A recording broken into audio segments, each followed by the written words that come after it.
ஸ்ரீகிருஷ்ண ஜெயம். கேந்திராதிபத்திய தோஷம் யாருக்கெல்லாம் வரும், என்ன மாதிரியான பாதிப்புகளை செய்யும் அப்படிங்கிறத நம்ம ஷார்ட்டாக பார்க்கலாம். அதாவது காலபுருஷ தத்துவம் அப்படின்னு பார்த்திங்கன்னா 12 ராசிகள். 12 ராசிகளில் சரம், ஸ்திரம், உபயம். உபய ராசிகள் 4. அதில் 2 ராசிகள் புதனுடையது, 2 ராசிகள் குரு பகவானுடையது. 3 6ஆம் ராசிகள், அதாவது மிதுனம் கன்னி ராசி புதனுடையது, தனுசு மீனம், அதாவது 9 12ஆம் ராசிகள் காலபுருஷனுக்கு குரு பகவானுடைய ராசிகள். இந்த ராசிகளில் யார் யாரெல்லாம் பிறக்கிறாங்களோ, லக்னத்தில் இந்த பிறக்கிறாங்களோ அவங்களுக்கு, இந்த மிதுனம் கன்னி லக்னத்தில் பிறக்கிறவங்களுக்கு குரு பகவான் ஆப்போசிட்டான கிரகம். மீனம் தனுசு லக்னங்களுக்கு பிறந்தவங்களுக்கு புதன் பகவான் ஆப்போசிட்டான கிரகம். சரிங்களா?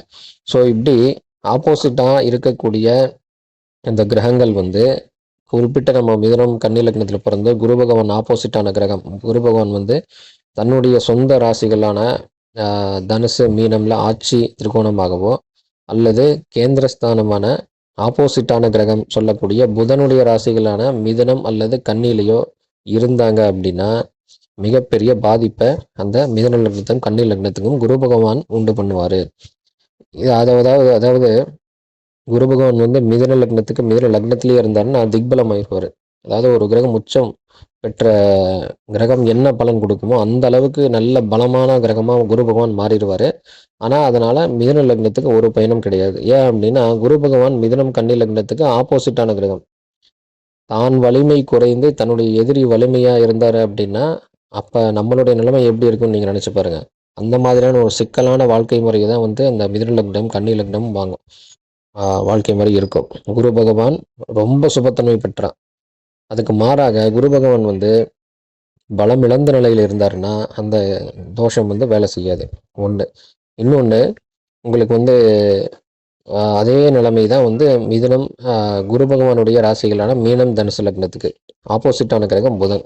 இந்த புதன் மீன லக்னத்துக்கும் தனுசு லக்னத்துக்கும், தனுசு லக்னத்துக்கு தனுசுலேயே இருந்து ஆரணும்னா உங்களுக்கு திக்பலம். எப்படி உச்சம் பெற்ற புதன் பலன் கொடுப்பாரோ அதே மாதிரி நல்ல பலம் வாய்ந்த புதனாக மாறிடுவார். ஆப்போசிட்டான கிரகம் புதன் தனுசு லக்னத்துக்கு. அதே மாதிரி மீன லக்னத்துக்கு மீன லக்னத்திலே இருந்தாருன்னா அதே மாதிரி மீன லக்னத்துக்கு 4 7லையோ தனுசு லக்னத்துக்கு 7 10லையோ புதன் பகவான் ஆட்சி உச்சம் பெற்று இருந்தார் அப்படின்னா தொழில் ரீதியாகவோ தாம்பத்திய சுகம் ரீதியாகவோ மனைவி ரீதியாகவோ மிகப்பெரிய பாதிப்பையும் பாதகத்தையும், கல்வியில மிக மிக மந்தத்தன்மையும் அல்லது கல்வியை கெடுத்து விடுவார் புதன். ஏன்னா கல்விகாரகன் புதன்.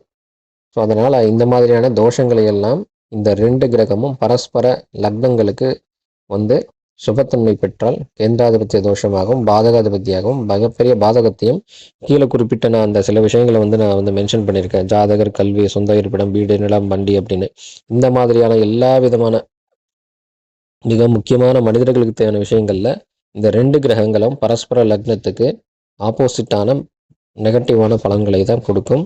திரும்பவும் அடுத்த வீடியோவில் நம்ம இன்னொரு விஷயத்தை நம்ம பார்க்கலாம். நன்றி, வணக்கம், ஜெய் ஸ்ரீராம்.